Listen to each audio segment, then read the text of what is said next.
The big friend formula for subtracting 5 is equal to minus 10 plus 5. It can also be written as plus 5 minus 10. Let's use this in some examples. 32 minus 5. Now we don't have a bead of 5 to subtract directly. So 5 will seek help from his friend 5.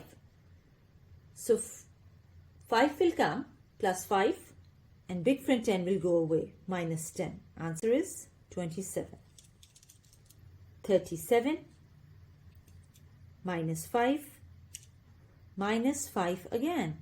Now 5 cannot be subtracted because there is no bead of 5 touching the divider bar. So it will seek help from its friend 5 and will use the formula minus 10 plus 5. Answer is 27. 38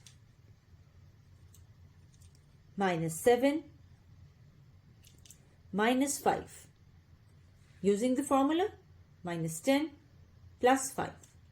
Answer is 26.